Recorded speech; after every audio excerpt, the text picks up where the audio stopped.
السلام علیکم ورحمۃ اللہ وبرکاتہ۔ ابا کا انتقال ہوا تو میں صرف 4 سال کا تھا۔ میری ماں نے لوگوں کے گھروں میں برتن مانجھ وانجھ کر مجھے پڑھایا لکھایا۔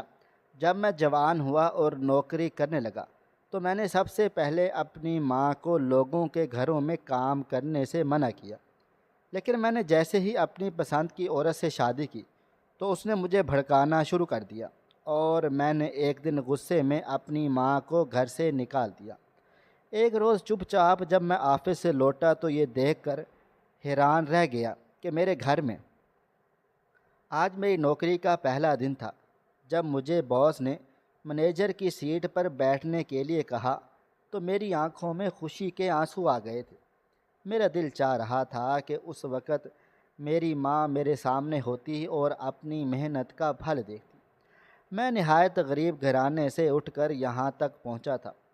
میری ماں نے مجھے پڑھانے لکھانے کے لیے لوگوں کے جھوٹے برتن مانجنے تھے اور طرح طرح کی مزدوریاں کر ڈالی تھی۔ جب بھی اسے معلوم ہوتا کہ کہیں سڑک بننے کا ٹھیکہ آیا ہے، وہ فوراً مجھے برابر والی خالہ کے سپرد کر کے وہاں کام ڈھونڈنے چلی جاتی تھی۔ اس دوران میں نے اس کی نہ کبھی مجھے میلے کپڑوں میں رہنے دیا اور نہ ہی بھوکے پیٹ۔ میری ذرا سی بیماری پر وہ تڑپ جاتی تھی۔ اس کے پاس سردی گرمی صرف 2 ہی جوڑے ہوتے تھے، ایک دھوتی تھی دوسرا پہن لیتی تھی، لیکن میرے پاس یونیفارم بھی 2 عدد تھے۔ جیسے ہی چند پیسے بچتے وہ میرے لیے شرٹ پینٹ لے آتی تھی اور ہمیشہ کوشش کرتی تھی کہ کلاس کے باقی بچوں جتنا نہ صحیح لیکن مجھے مناسب جیب خرچ دے کر ہی سکول بھیجیں۔ شاید یہی وجہ تھی کہ میں ہمیشہ پڑھائی میں نے بہترین نمبر لیے اور میری ماں ہر بار سجدوں میں جا جا کر میرے لیے کامیابی کی دعائیں کیا کرتی تھی۔ شام کو میں اماں کی پسندیدہ مٹھائی لے کر جب گھر پہنچا تو وہ خوشی سے نہال ہو گئی تھی۔ دیکھتے ہی دیکھتے تیزی سے وقت گزرا۔ میں نے پہلی تنخواہ ماں کے ہاتھ پر رکھ کر کہا، ماں اب تمہیں کسی کے بھی گھر میں کام کرنے کی ضرورت نہیں اور نہ ہی اپنی ضرورتوں کو مارنے کی اور خواہشوں کو دفن کرنے کی۔ میرا نام شبان ہے اور میں کراچی کی ایک ٹیکسٹائل مل میں منیجر ہوں۔ میری نوکری کو بھی زیادہ عرصہ نہیں گزرا تھا کہ میرے دفتر میں کام کرنے والی خوشبو پر میری نظر پڑ گئی۔ جوانی کا تقاضا تھا کہ اس کی خوبصورت ادائیں نہ جانے کب میرا دل موہ کر لے گئیں۔ میں جانتا تھا کہ میری ماں بھی میری شادی کے لیے لڑکیاں تلاش کر رہی ہیں، لیکن میں نے اپنی پسند سے فوراً اپنی ماں کو آگاہ کر دیا۔ پسند کی شادی کا سن کر میری ماں کے چہرے پر لمحے بھر تو تاریک سا سایہ لہرایا، لیکن ہمیشہ کی طرح اس نے میری خواہش کو پورا کرنے کے لیے اپنی ساری طاقت لگا دی۔ خوشبو کے گھر والے بھی مڈل کلاس سے تھے، لیکن ان کے گھر آنے کی لڑکیاں ہمیشہ ہی اونچے خواب دیکھنے کی عادی تھیں۔ مجھے کمپنی کی طرف سے گاڑی بھی ملی ہوئی تھی اور گھر بھی اچھا خاصا تھا۔ میری ماں کی خواہش تھی کہ میں شادی سے پہلے اپنا چھوٹا موٹا گھر بنا لوں، لیکن خوشبو کی خواہش تھی کہ وہ بڑے گھر میں رہنا چاہتی ہیں، چاہے وہ کرائے کا ہی کیوں نہ ہو۔ میں نے ماں اور خوشبو کی خواہشوں پر میں نے خوشبو کی خواہش کو چنا تھا۔ حالانکہ میں نے ہمیشہ اپنی ماں سے یہی وعدہ کیا تھا کہ نوکری ملتے ہی میں اس کے لیے چاہے چھوٹا صحیح لیکن گھر ضرور بنواؤں گا، کیونکہ میں جانتا تھا کہ اس نے مجھے ٹین کی چادروں والے کرائے کے گھروں میں کس طرح گرمی سردی کی شدت سے بچا بچا کر رکھا تھا۔ لیکن شاید 4 دن کی لڑکی کی محبت ماں کی محبت پر غالب ہو گئی تھی۔ میری امی سفید چکن کا سوٹ پہن کر بڑی شان کے ساتھ گاڑی کی فرنٹ سیٹ پر میرے ساتھ بیٹھ کر خوشبو کے گھر چلی گئی اس کا رشتہ مانگنے۔ خوشبو کا باپ سیدھا سادہ سا انسان تھا، لیکن اس کی ماں حد سے زیادہ فیشنیبل اور کچھ گھمنڈی سی عورت تھی۔ یہ بات خوشبو مجھے پہلے ہی دفتر میں بتا چکی تھی۔ اس کی ماں کی کوشش ہوگی کہ یہ رشتہ نہ ہونے پائے، لیکن مجھے اور میری ماں کو اس کی ماں کی شرطوں کو مان کر رشتہ طے کرنا ہی ہوگا۔ بعد میں چاہے تو ہم ان کی شرطوں پر عمل نہ بھی کریں، لیکن ایک بار رضامندی ضرور ظاہر کر دیں۔ خوشبو کی ماں کی ڈیمانڈ سن کر میری بوڑھی ماں کا چہرہ سوچ کی لکیروں سے بھر گیا تھا۔ ماں نے ایک گہری نظر میری طرف دیکھا اور پھر صوفے پر کچھ فاصلے پر بیٹھی ہوئی خوشبو کی طرف۔ میں بڑی لگاوٹ کے ساتھ خوشبو کی طرف دیکھ رہا تھا۔ اور وہ مسکرا مسکرا کر میرے دل پر تیر چلائے جا رہی تھی۔ خیر، میری ماں نے خوشبو کے گھر والوں کی ساری شرائط مان کر میرا رشتہ طے کر دیا، اور یوں میری شادی کی تیاریاں شروع ہو گئیں۔ زیورات، بری کے کپڑے اور حق مہر کی رقم، سب ہی کچھ خوشبو کی ماں کے مطابق کیا گیا تھا، اور یوں خوشبو بیاہ کر میری زندگی میں چلی آئی تھی۔ میرے ماں کے چہرے کی خوشی اس دن دیدنی تھی جب میری ماں نے بہو کو اپنے ہاتھ سے پکڑ کر گھر میں داخل کیا تھا۔ میری ماں نے ہم دونوں کی نظر اتاری، صدقہ دیا، اور پھر ہم دونوں کے ماتھے پر پیار رکھ کے ہماری شادی شدہ زندگی کی کامیابی کی ڈھیروں دعائیں مانگی تھیں۔ شادی کے اگلے روز 11 بجے دروازے پر جب دستک ہوئی تو خوشبو نے منہ بنا کر میری طرف دیکھا۔ میں بھی اپنی محبوب بیوی کے مزاج کا خیال کر کے چپکے سے بستر سے اٹھا اور دروازہ کھول کر کچھ سرد نگاہوں سے ماں کے چہرے کی طرف دیکھا۔ ماں خوشی خوشی اپنے بیٹے اور بہو کو اٹھانے چلی آئی تھی۔ اس نے شاید ناشتہ بنا لیا تھا۔ ابھی ماں نے کچھ کہا ہی نہیں تھا کہ میں نے ہاتھ اٹھا کر ماں سے کہا، ماں، شادی کا پہلا دن ہے، آپ نے اتنی جلدی ہمیں اٹھا دیا، کم سے کم 1 بجے تو دروازہ بچا دیتی۔ خوشبو کو اتنی جلدی اٹھنے کی عادت نہیں ہے۔ چھٹی کے دن آپ ایسا کرو، ناشتہ کر لو، خوشبو اور میں بعد میں کر لیں گے۔ ماں کے چہرے پر پھیلی ہوئی مسکراہٹ سمٹ کر ختم ہو گئی تھی، اور اس کے چہرے کی چمک ایک دم سے ماند پڑ گئی، اور وہ چپ چاپ واپس کو لوٹ گئی، اور میں خوشبو کے حسن کے سمندر میں ایک بار پھر سے کھو سا گیا تھا۔ 1 بجے کے بعد جب ہم لوگ اپنے کمرے میں نکلے تو دیکھا کہ گھر میں قریبی رشتہ دار اور مہمان جمع تھے، اور اماں بکھلائی بکھلائی پھر رہی تھی۔ میرا تو کوئی کزن بھی نہیں تھا، اور والد بچپن ہی میں فوت ہو گئے تھے۔ اماں کو مہمانوں کی خدمت کے لیے جو کچھ چاہیے تھا ہمیشہ ہی میں اس کا انتظام کرتا تھا۔ میں اماں سے کچھ شرمندہ سا ہو گیا اور آگے بڑھ کر ان کے کندھے پر ہاتھ رکھ کر انہیں تسلی دی کہ ماں پریشان نہ ہوں، میں سب کچھ سنبھال لیتا ہوں۔ میں نے جلدی جلدی دفتر کے کچھ دوستوں سے کھانے کا انتظام کرنے کا کہا، کیونکہ کچھ ہی دیر میں خوشبو کے گھر والے بھی پہنچنے والے تھے اسے مکلاوے کے لیے لینے کے لیے۔ میرا دوست یاسر اور حمزہ فوراً کھانا لے کر پہنچے تھے۔ میری ماں کے چہرے پر سکون کے تاثرات دیکھ کر میں بھی مطمئن سا ہو گیا تھا۔ اس شادی کو خوشبو کی خواہشات کے عین مطابق کرنے کے لیے میں نے ضرورت سے زیادہ اور حیثیت سے بڑھ کر خرچ کر چکا تھا۔ ماحول بہت خوشگوار تھا۔ میری ساس اپنے ساتھ بہت سے رشتہ داروں کو بھی لائی تھی۔ خوشبو ایک شان کے ساتھ قیمتی جوڑا پہنے اور بھاری زیورات سے لدی پھدی بیٹھی تھی۔ وہ اتنے پیار بھرے انداز میں طرف مسکرا کر دیکھتی تھی کہ میری ساری تھکن ایک ہی لمحے میں اتر سی جاتی تھی۔ میری ماں بھی اپنی بہو کو دیکھ دیکھ کر وارے صدقے جا رہی تھی۔ گھر میں ملازمہ پہلے ہی رکھ چکا تھا۔ میرے سسرال والے مجھے اپنے ساتھ لے گئے، اور پہلی بار میری ماں اپنی ملازمہ کے ساتھ گھر میں اکیلی رہی۔ دفتر کی چھٹیاں تھیں۔ خوشبو کے میکے سے فارغ ہونے کے بعد میں نے خوشبو کو ساتھ لیا اور مری گھومنے کے لیے چلا گیا۔ میں بس ماں کو بتا دینا چاہتا تھا، اور ماں اسی خوشی میں خوش ہو جاتی تھی۔ 20 دن گھوم پھر کر جب ہم واپس گھر کو لوٹے تو میں نے دیکھا کہ ماں کے چہرے پر جھریاں اور بھی بڑھ گئی ہیں۔ وہ اور بھی زیادہ کمزور ہو چکی تھی۔ میرے دل کو کچھ ہوا، شاید ماں تنہائی کا شکار ہو رہی تھی، کیونکہ میرے والد تو اسی وقت دنیا سے چلے گئے تھے، فوت ہو گئے تھے، جب میں صرف 4 سال کا تھا۔ وقت کافی اچھا گزر رہا تھا۔ شادی کو 3 ماہ ہو گئے تھے۔ خوشبو شادی کے فوراً بعد ریزائن کر چکی تھی، جبکہ میں باقاعدگی سے دفتر کو جا رہا تھا۔ میرا زیادہ وقت کمرے میں ہی گزرتا تھا۔ کبھی کبھار ماں محبت سے مجبور ہو کر یہ کہہ دیتی کہ بیٹا تھوڑا بہت وقت میرے ساتھ بھی گزار لیا کرو، تو میں اکثر ان کی بات سے چڑ سا جاتا تھا، اور کچھ سخت لہجے میں انہیں کہا دیتا تھا، ماں، ساری عمر تو تمہارے ساتھ وقت گزارا ہے، لیکن اب بیوی کو بھی ٹائم دینا ہے نا، اب بھی تمہارے ساتھ گھنٹوں میں بیٹھ نہیں سکتا۔ اور ماں اداسی سے مسکرا کر بات ادھر ادھر کر دیتی تھی۔ کمرے میں جاتے تو کسی نہ کسی بات پر خوشبو کا موڈ آف ہوتا۔ وہ اکثر کہتے کہ تمہاری ماں نے مجھے یہ نہیں کرنے دیا، تمہاری ماں نے مجھے وہ نہیں کرنے دیا، تمہاری ماں ہر بات پر بے جا روک ٹوک کرتی ہے، مجھے میرے ہی گھر میں میری مرضی سے زندگی گزارنے کا حق نہیں دیتی۔ اور میں نادان اس کی باتوں کے زیر اثر جا کر ہمیشہ اپنی ماں سے الجھ پڑتا۔ شروع میں تو ماں نے کچھ کہنے کی کوشش نہیں کی اور ہمیشہ چپ چاپ ہو جاتی، لیکن اب وہ کچھ بولنے کی کوشش کرتی تو خوشبو فوراً کمرے سے باہر کو نکل کر آ جاتی اور میرے سامنے رو رو کر میری ماں پر الزامات لگانے شروع کر دیتی۔ خوشبو کی بار بار ایک ہی بات ہوتی کہ ماں جی مجھے پسند نہیں کرتی کیونکہ میں نے اپنی پسند سے تمہارے ساتھ شادی کی ہے۔ میں کام کرنے کے لیے کچن میں جاتی تو اکثر مجھے کچن سے بھگا دیتی ہیں اور کہتی ہیں کہ میں خود ہی سارا کام کر لوں گی۔ پھر لوگوں کے سامنے کہتی پھرتی ہیں کہ ان کی بہو اتنا کچھ کر کے نہیں دیتی۔ میں تو انہیں بالکل بھی اپنی ماں کی طرح عزت دینا چاہتی ہوں، لیکن یہ مجھے اپنی بیٹی سمجھنے پر تیار ہی نہیں ہے۔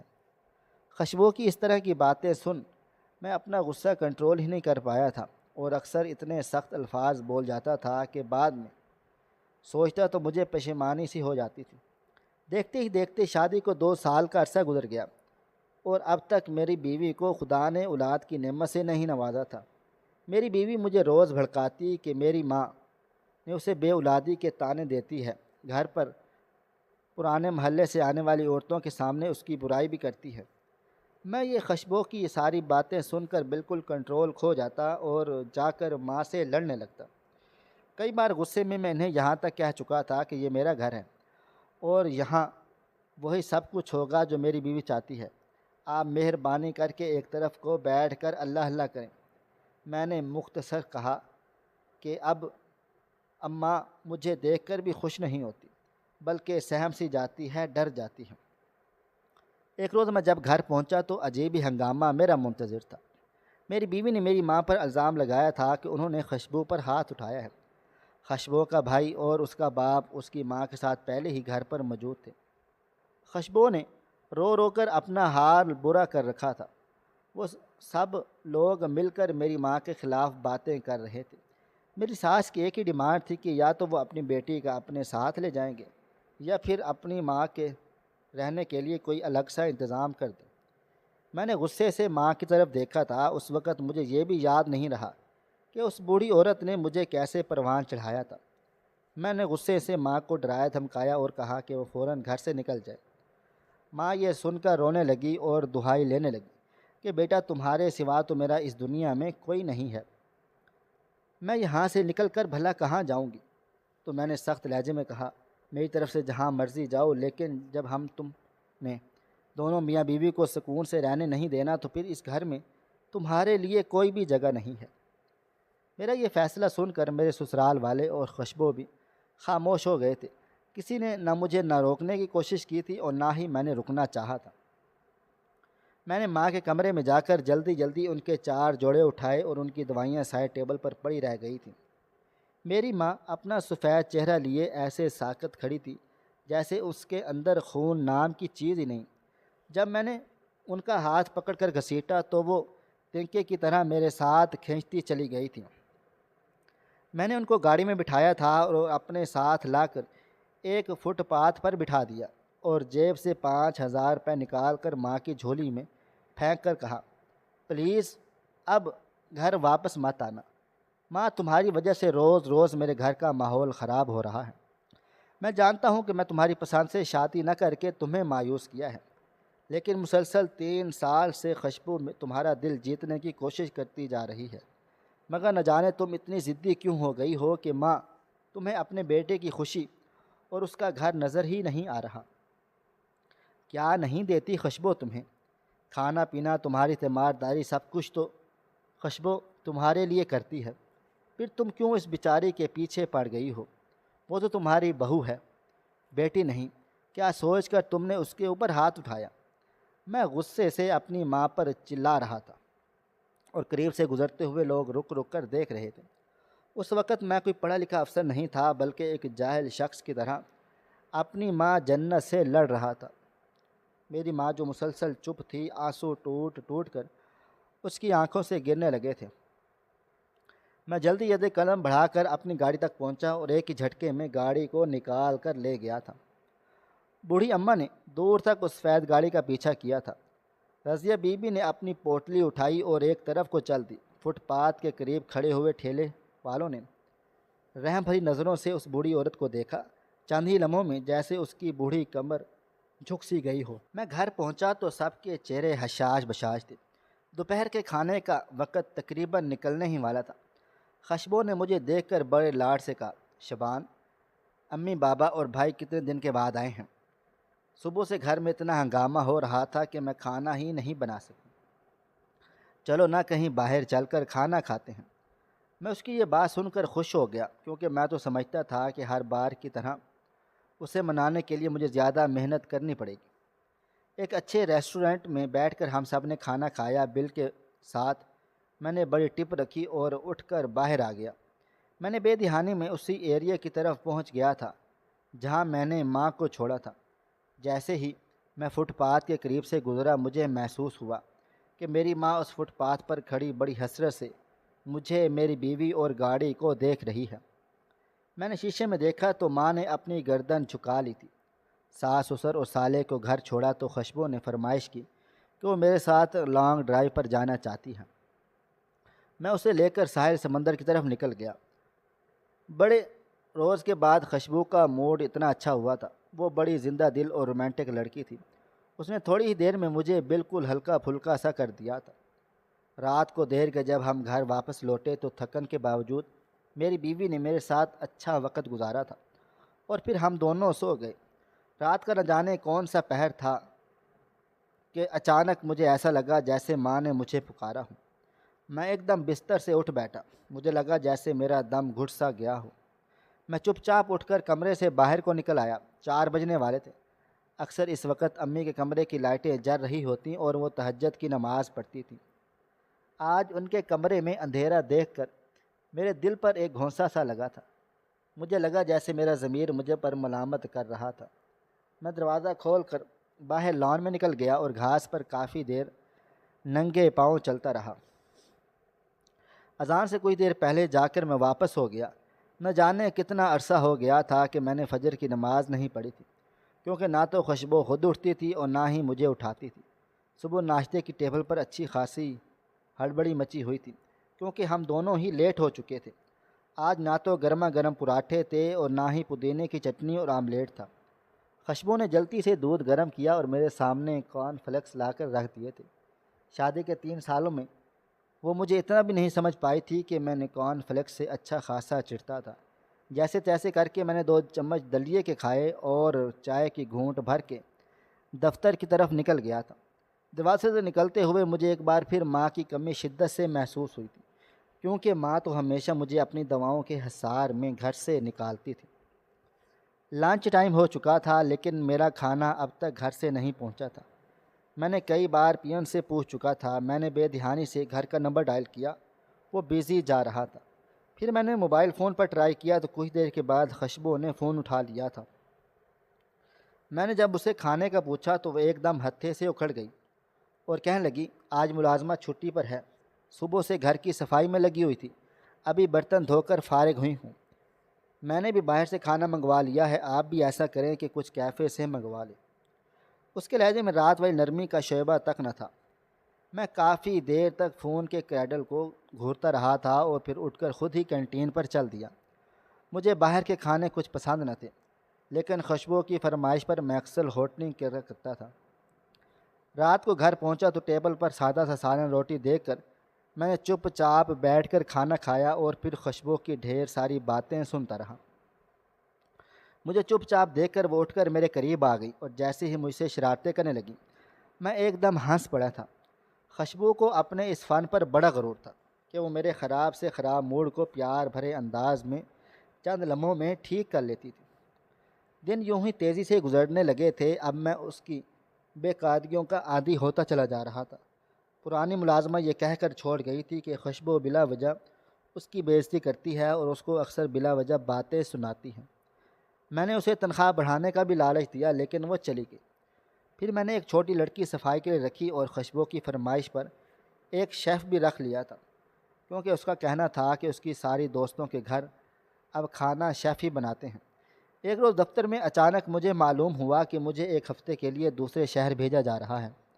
یہ کاروباری دورہ تھا۔ میں نے سوچا کافی دن ہو گئے ہیں، خشبو میرے ساتھ کہیں باہر نہیں گئی۔ میں خوشی خوشی گھر پہنچا تاکہ اسے یہ بتا سکوں کہ وہ بھی میرے ساتھ اسلام آباد چل رہی ہے، لیکن اس نے یہ کہہ کر انکار کر دیا کہ اس کی ماں کی طبیعت کچھ ٹھیک نہیں، وہ کچھ دن کے لیے گھر جانا چاہتی ہیں۔ مجھے بھی اس بات پر کوئی اعتراض نہیں ہوا، کیونکہ شادی کے بعد وہ بہت کم ہی وقت کے لیے گھر جاتی تھی اور رکتی تو بالکل بھی نہیں تھی۔ میں تسلی سے اگلے روز اسلام آباد چلا گیا۔ وہاں پر مجھے ایک ہفتے کی بجائے 15 روز لگ گئے۔ میں ہر روز اپنی بیوی سے رات کو 1 گھنٹہ بات کرتا، پھر میں نے واپسی سے پہلے سوچا کہ اچانک گھر پہنچ کر اسے سرپرائز دیتا ہوں۔ ہماری شادی کی 34 سالگرہ آنے والی تھی۔ میں نے اس کے لیے بہت ہی خوبصورت ہیرے کا لاکٹ سیٹ بنوایا تھا اور بنا بتائے ہی کراچی پہنچ گیا۔ میری اطلاع کے مطابق وہ اپنے گھر تھی، تو میں ایئرپورٹ سے سیدھا اپنے گھر پہنچا تاکہ سامان رکھ کر فریش ہو جاؤں اور پھر اپنے ساس کے گھر جاؤں۔ ٹیکسی سے اتر کر میں نے جیسے ہی دروازہ بجانا چاہا تو خان چاچا باہر سے آتے دکھائی دیے۔ وہ مجھے دیکھ کر کچھ پریشان سے ہو گئے لیکن بولے نہیں۔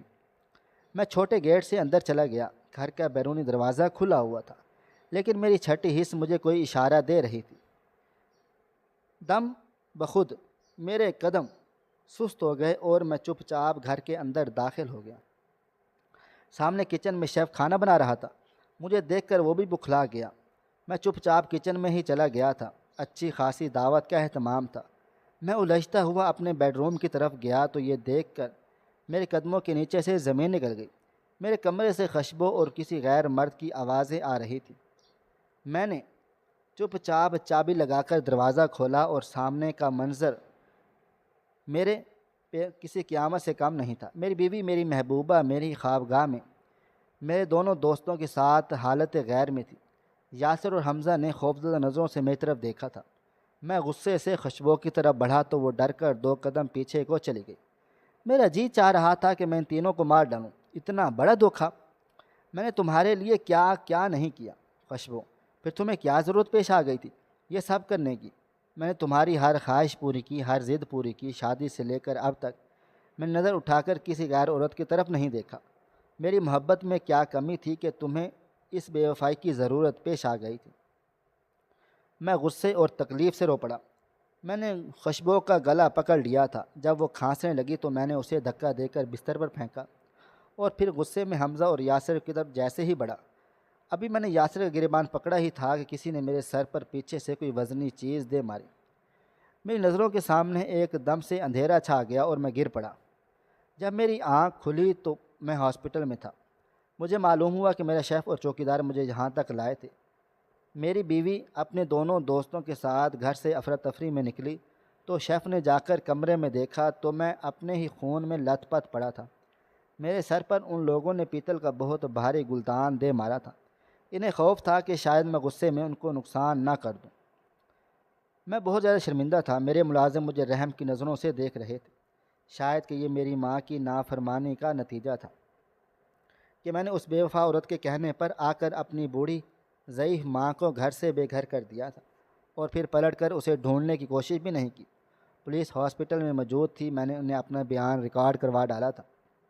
خوشبو گھر سے جاتے ہوئے زیورات، پیسے اور پرائز بانڈ وغیرہ لے کر جا چکی تھی۔ میرے دونوں ملازموں نے پوری ایمانداری سے پولیس کو سب کچھ بتا دیا تھا۔ خون بہت زیادہ بہہ جانے کی وجہ سے میں بہت زیادہ کمزور ہو چکا تھا۔ 3 سے 4 روز کے بعد ہاسپٹل سے گھر پہنچا تو مجھے اپنے کمرے میں جانے سے دہشت ہو رہی تھی۔ میں نے ملازم سے کہہ کر اپنی ماں کا بند کمرہ کھلوایا۔ میں بچوں کی طرح پھوٹ پھوٹ کر رو رہا تھا۔ جیسے ہی میں اماں کے بستر پر لیٹا مجھے ایسے محسوس ہوا کہ میٹرس کے نیچے کوئی چیز ہے۔ میں فوراً بستر سے اٹھا، میٹرس کو اٹھا کر دیکھا تو وہاں ایک ڈائری رکھی ہوئی تھی۔ میں جیسے جیسے ڈائری پڑھتا گیا میری آنکھیں حیرت سے پھٹتی رہ گئی تھیں۔ میری ماں تو مجھے جنم دیتے ہی میری دنیا سے رخصت ہو گئی تھی۔ نانا نے چھوٹی بہن کی شادی میرے والد کے ساتھ کر دی تھی۔ میرے والد ایک اچھی خاصے کھاتے پیتے گھرانے سے تھے، لیکن حالات کی وجہ سے وہ مقروض ہوتے گئے تھے اور ایک وقت ایسا آیا جب ان کے گھر والوں نے ان کو گھر سے نکال دیا۔ پھر میرے والد چھوٹی موٹی نوکری کر کے میرا اور میری خالہ کا خرچ پورا کرنے کی کوشش کرنے لگے، لیکن ایک روز ٹریفک حادثے میں ان کا انتقال ہو گیا۔ تب سے لے کر اب تک خالہ نے کبھی اس راز کے بارے میں معلوم نہیں ہونے دیا تھا۔ انہوں نے اپنی پوری زندگی صرف میری وجہ سے قربان کر ڈالی۔